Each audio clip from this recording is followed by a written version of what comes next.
강원도가 내려지고 강한 바람이 불 것으로 예보돼 산불재난 국가위기경보가 주의 단계로 상향됐습니다. 내년 총선을 앞두고 현행 선거구를 묶어 여러 명을 선출하는 중대선거구제 논의가 시작됐습니다. 강원도 정치권의 입장을 알아봤습니다. 강원특별자치도법에 접경지 규제 개선안이 마련됐지만 국방부 등 넘어야 할 산이 많습니다. 강원도가 대응 논리 개발에 나서고 있습니다. 한중대 폐교로 학교법인이 파산한 광희중고등학교 정상화 요구가 거셉니다. 정교사를 충원하지 못해 기간제 교사가 대신하는 등 학습권도 보장받지 못하고 있습니다. 안녕하십니까. 뉴스데스크 강원입니다. 건조한 날씨에 강풍까지 더해져 산불 발생 위험이 커짐에 따라 오늘 오후 6시를 기해 강원 동해안 6개 시군과 경북 동해안 지역에 산불재난 국가위기경보가 주의 단계로 상향됐습니다. 산림청은 강원도와 경북 동해안 지역에 지속된 건조한 날씨로 고산지대를 제외하고는 지난달 내린 눈이 많이 녹은 상태인데다 내일 새벽에는 강원도 지역에 강풍 예비특보까지 발효돼 산불 위험이 커지고 있다고 밝혔습니다. 기상청은 강원 산지를 중심으로 순간 풍속 초속 25m 이상의 매우 강한 바람이 불겠고 동해안과 일부 내륙에도 순간 풍속 초속 15m 이상의 강한 바람이 부는 곳이 있겠다고 예보했습니다. 내년에 치러질 22대 총선을 앞두고 선거구제가 정치권의 화두가 되고 있습니다. 새해 들어 윤석열 대통령이 중대선거구제 도입을 언급한 이후 정치권에서도 논의가 본격화되고 있습니다. 강원도 정치권의 입장은 어떨까요? 홍한표 기자가 정리했습니다. 현행 소선거구제는 선거구 한 곳에서 국회의원 1명을 뽑습니다. 그런데 중선거구제가 도입되면 2명에서 5명, 대선거구제는 6명 이상을 뽑게 됩니다. 예를 들면 속초 인제 고성 양양선거구, 강릉 선거구, 동해 태백 삼척 정선 선거구에서 각각 1명씩 선출하는 게 현행 소선거구지만 중대 선거구제는 이들 선거구 3개를 묶고 여기서 국회의원 3명을 뽑는 제도여서 자칫 특정 지역의 당선자가 몰릴 수 있습니다. 새해 들어 윤석열 대통령이 중대 선거구제 도입을 언급한 이후 정치권에서는 논의가 급물살을 타고 있습니다. 소선거구제는 유권자가 후보자를 보다 면면히 파악할 수 있지만 단 1명만 선출하는 이른바 승자독식 구조라 사표가 많아집니다. 중대선거구제는 사표가 줄어들고 다양한 정치적 의견이 반영될 수 있지만 인구가 적은 지역은 소외될 가능성이 큽니다. 중대선거구제의 경우 인구가 많을수록 더 많은 국회의원이 배출될 수 있습니다. 강원도의 경우 정치 이슈가 인구가 많은 빅3 도시로 집중된다는 겁니다. 원주, 춘천, 강릉을 중심으로 해서 이제 후보자들이 난립할 것이고 그 지역을 중심으로 해서 국회의원이 선출될 가능성이 많다 이런 거죠. 강원 정치권은 여야 모두 중대선거구제를 반대하고 있습니다. 국회의원 정수가 적고 면적은 넓은 강원도의 현실과 맞지 않다는 겁니다. 한 선거구제에서 국회의원이 갖고 있는 지역구가 너무 넓어질 수밖에 없거든요. 그러면 소수 농어촌 지역의 인구 적은 지역의 민원을 해결하기에는 어느 정도 한계가 있기 때문에 대안은 정당마다 조금씩 다른데 국민의힘 강원도당은 현행 소선거구제를 주장하고 있는 반면 더불어민주당 강원도당은 권역별 비례대표제 확대를 주장하고 있습니다. 1인 선출구 제도가 갖는 승자독식 문제를 해결하려면 비례대표를 권역별로 늘려서 좀 더 비례성을 강화하는 방향으로 선거제도가 바뀌어야 된다. 그런 쪽에 총의를 모으고 있습니다. 정의당 강원도당은 다수당의 복수 후보 추천을 제안하는 방안을 내놨습니다. 비례성은 이제 다양성이 보장되는 방법이기 때문에 이 방법을 어떻게 보장해야 되느냐에서 이제 권역별 비례대표가 이제 석패율제를 포함해서 도입이 돼야 된다고 좀 생각을 합니다. 총선을 1년여 앞두고 불붙은 중대선거구제 도입 논의 속에 강원도 맞춤형 선거제도 개혁은 무엇인지 고민이 시작됐습니다. MBC 뉴스 홍한표입니다. 강원도 접경지역 개선을 논의하는 포럼이 국회에서 열렸습니다. 강원특별자치도법에 접경지 군사 규제 등을 완화하는 내용이 담겨 있지만 국방부의 반대 등 넘어야 할 산이 적지 않습니다. 백승호 기자가 보도합니다. 강원도 접경지역에서 군사시설 보호구역이 차지하는 면적은 2319제곱킬로미터. 축구장을 324개나 합친 크기입니다. 접경지 전체 행정구역의 48%에서 건물 하나 마음대로 짓지 못하는 게 현실입니다. 이렇기 때문에 분단 70년 동안 접경지 주민들의 희생이 컸는데 최근 들어 상황은 더 악화됐습니다. 군납 농축산물 경쟁 입찰 도입뿐 아니라 위수지역 해제와 접경지 군부대 해체까지. 접경지 개선을 논의하는 국회 포럼에서 울분이 터져 나왔습니다. 함께 동부 갔던 사람들이 빠져나가면 사전에 여기가 대책이 강구돼야 일방적 부경입니다. 지역 주민에 대해서 이렇게 할 의견도 없었습니다. 물어본 것도 없었습니다. 접경지역 지원 특별법이 있지만 강제성이 없어 있으나 마나한 법이라는 성토도 나왔습니다. 그래서 강원도가 강원특별자치도법에 군사규제 특례를 담았습니다. 민간인 통제선과 제한보호구역을 지정할 때 도지사와 협의해야 하고 지금은 쓰지 않은 군부대 땅을 접경지와 협의해 활용해야 한다는 내용입니다. 군에서는 안 된다고 하는 근거가 군사작전상 정의가 된다. 그다음에 군사기밀에 해당한다. 이렇게 많은 그 근거를 내시는데 저희가 보기에는 이거는 군의 일방적인 기준이라고 생각을 합니다. 하지만 특별법은 아직 확정된 게 아닙니다. 정부 부처 의견 수렴 등 넘어야 할 산이 많습니다. 국방부대로 할 말이 있고 우리 지역민들대로 우리가 원하는 게 있기 때문에 이 양쪽이 충돌하는 부분이 이 법안에 아주 많이 들어 있습니다. 이번 포럼에서는 미활용 군유지 활용 계획을 좀 더 구체화시켜야 한다는 의견과 접경지가 획기적으로 개선되려면 국무총리실이 직접 나서야 한다는 주장이 나왔습니다. 강원도는 포럼에서 나온 의견들을 모아 접경지 개선을 위한 논리 개발에 활용할 계획입니다. MBC 뉴스 백소입니다. 2019년 한중대학교 폐교로 학교 법인이 파산하면서 동해 광희중고등학교는 운영 주체 없이 강원도 교육청과 파산 관제인의 관리 감독을 받고 있습니다. 최근 교장이 중임되면서 교사 충원에 대한 형평성 논란이 일고 있는 가운데 총동문회는 학교 정상화를 위해 운영 주체 복원을 요구하며 비상대책위원회까지 출범했습니다. 김영호 기자가 보도합니다. 2023학년도 새학기 첫날 동해시에 있는 광희중고등학교 앞은 학생들로 활기가 넘칩니다. 신입생 입학식까지 열리며 새학기가 기대되는 날이지만 광희중학교에서 광희고등학교로 진학한 학생들은 무거운 심정입니다. 중학교 때 선생님들은 다 착하셨어요. 가르쳐주는 것도 되게 재밌게 수업하시고 고등학교 때는 그래도 웃음보다는 진지하게 다들 공부하지 않을까요?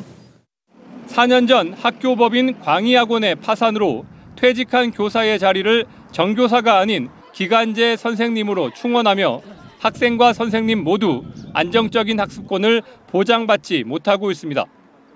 일반적으로 다른 학교에서는 기간제 교사 비율이 10%인데 광희중학교는 40%, 고등학교는 20%입니다. 강원도교육청은 인사권을 행사할 운영 주체가 불분명하다며 몇 년째 광희중고등학교에 교사 임용을 하지 않고 있습니다. 그런데 4년 임기가 끝난 교장이 최근 중임되면서 교육청 인사권 운영에 형평성 문제가 생겼습니다. 교장 중임의 인사권이 발동됐다면 정교사 충원은 왜 이렇게 하지 않느냐는 겁니다.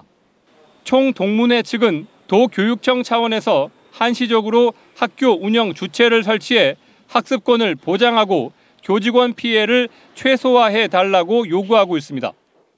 현재 공립화가 되기 전까지라도 저희 한시적으로나마 임시 이사지를 복원시켜서 학교가 정상적으로 운영될 수 있도록 더 이상 피해를 받지 못하도록. 강원도교육청은 교장 중임은 파산법에 따른 것이며 신규 임용과 교사 승진 등은 관련법에 따라 불가능하다는 답변서를 총동문회에 보냈습니다. 광희중고등학교 공립화를 추진하고 있으며 임시이사 파견을 위한 운영 주체 복원은 교육부 소관이라는 입장입니다. 하지만 공립화가 언제 될지 알 수 없는 상황에서 총동문회는 지난달 말 비상대책위원회를 꾸렸고 학교 정상화를 위해 동문과 지역사회 등과 협력해 사태 해결에 나서겠다고 밝혔습니다. MBC 뉴스 김영호입니다.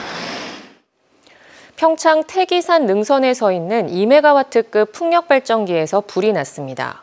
내부에 자동 소화 장치가 있었지만 발전기 상부가 모두 탔고 불연성 소재를 사용했는데 오히려 커다란 불티가 만들어져 산불로도 번졌습니다. 조성식 기자입니다.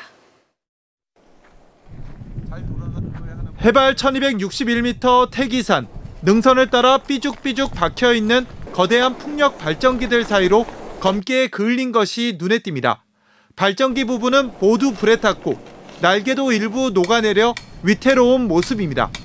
불이 난 것은 지난 28일 저녁 7시쯤 2008년부터 운행을 시작한 높이 80m, 날개 길이 40m의 2메가와트급 설비가 불에 타 3억 원가량의 재산 피해가 났습니다. 이처럼 불에 탄 풍력 발전기 조각들이 80m 아래로 떨어지면서 인근 야산에도 불이 붙었습니다. 발전기에서 떨어져 나온 검은 파편들이 주변 나무에 주렁주렁 매달려 있습니다. 불티가 날려 인근 300제곱미터가량의 임야가 소실됐습니다. 발전기 내부에 자동 소화 장치가 달려 있었지만 화재를 막지 못했고 불연성 소재인 유리섬유로 제작됐지만 기대와 달리 커다란 불티가 만들어져 산불로까지 번진 겁니다.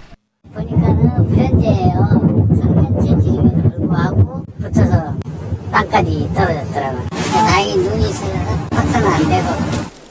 심지어 불이 꺼진 뒤 이튿날 발전기에서 다시 불씨가 살아나는 사태까지 벌어졌습니다. 발전 사업자는 현재 추락 위험이 있어 현장을 통제하는 한편 조만간 발전기를 분해하고 전문업체에 의뢰해 정확한 화재 원인을 찾는다는 계획입니다. 자동차 설비가 있어요. 있는데 제대로 작동을 했는지 안 했는지 저희가 알 수 없거든요. 그래서 일단 내려가지고.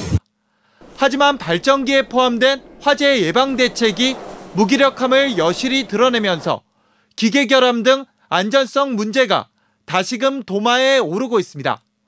MBC 뉴스 조성식입니다. 강원도가 저출산 고령화에 따른 지방 소멸 위기 극복을 위해 인구 증가 대책을 추진합니다. 이에 따라 이달 안으로 인구정책 5개년 계획을 확정해 인구 늘리기 사업과 고령화 등에 따른 인구 변화 대응 전략에 나서기로 했습니다. 또 지방 소멸 방지를 위해 인구 감소 지역 대응 기본 계획을 6월까지 마련하고 인구 감소 대응에 대한 조례를 제정하는 한편 지방 소멸 대응 기금 사업을 효과적으로 추진할 계획입니다. 강원도 내 미분양 주택은 늘어난 반면 주택 매매량은 절반가량 줄었습니다. 국토교통부에 따르면 지난 1월 기준 강원도 내 미분양 주택은 3,556세대로 전달보다 34.3%, 908세대 늘었습니다. 반면 1월 주택 매매량은 1,066세대로 지난해 1월보다 43.6% 감소했습니다. 이처럼 주택 매매 시장이 어려워지며 올해 신규 민영아파트 분양 예정 물량은 5,941세대로 최근 3년 사이 가장 적을 것으로 보입니다.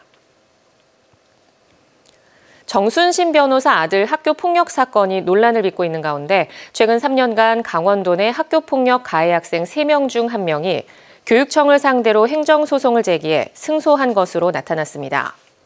더불어민주당 강득구 국회의원이 전국 17개 시도교육청에서 받은 자료에 따르면 도내 학교폭력 가해자가 교육청을 상대로 제기한 행정소송 15건 가운데 5건을 승소해 33.3%의 승소율을 보였고 제주 100%, 인천 75%에 이어 세 번째로 높았습니다. 정순신 변호사 아들 학교폭력 사건은 학교폭력 가해자로 강제 전학 처분을 받자 취소하기 위해 재심 청구, 대법원까지 이어지는 행정소송을 벌여 모두 패소한 사건입니다. 오는 6일부터 생후 2개월에서 6개월 된 영아를 대상으로 로타바이러스 무료 예방접종이 실시됩니다. 로타바이러스는 심한 구토와 설사를 일으키며 전염성이 강해 영유아 대상 국가 예방접종이 도입됐습니다.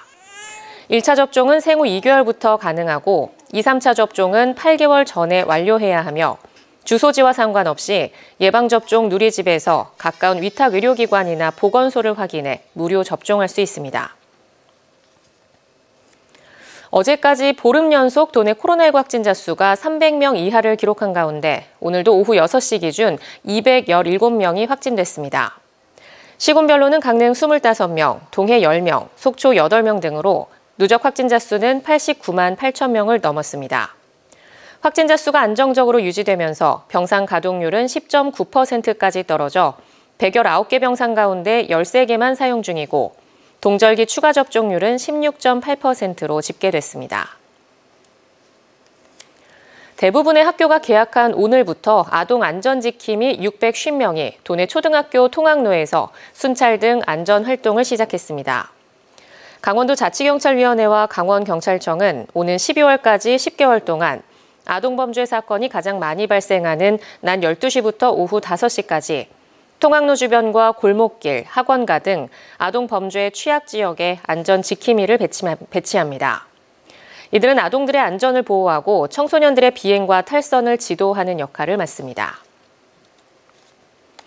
설악산의 봄의 시작을 알리는 야생화가 폈습니다. 국립공원공단 설악산 국립공원 사무소는 봄철 야생화인 변산 바람꽃과 복수초, 노루귀가 지난주부터 피기 시작해 탐방로에서 관찰할 수 있다고 밝혔습니다. 올해 겨울 설악산은 눈이 자주 내리고 한파 등의 영향으로 봄꽃 개화 시기가 작년보다 1, 2주가량 늦어졌습니다. 동해시가 묵호항 재창조 2단계 사업의 조속한 추진에 안간힘을 쓰고 있습니다. 동해시는 묵호항 무역항 구역에 있는 선적기 철거를 소유권자인 쌍용 C&E와 지속적으로 협의하고 있고 최근 타당성 검토 용역을 마치는 등 사업에 속도를 내고 있다고 밝혔습니다. 묵호항 재창조 2단계 사업은 무역항 구역을 전부 해제해 관광 어항으로 만드는 사업으로 2017년 1단계 사업이 마무리된 데 이어 2단계 사업이 진행 중입니다. 강원도 한해성 수산자원센터가 올해 고성군 해역에 어린 명태 10만 마리 이상을 방류하고 효과를 조사하기로 했습니다. 올해는 생존율을 높이기 위해 기존에 5cm 정도 키워서 방류하던 것을 10cm까지 키워 12월쯤 집중 방류하고 2026년까지 한국수산자원공단과 명태 종자 방류 효과를 조사할 계획입니다. 강원도는 명태 자원 회복을 위해 2015년부터 어린 명태 방류를 시작해 지난해까지 183만 7천 마리를 방류했습니다. 강원뉴스 마칩니다. 시청해주신 여러분 고맙습니다.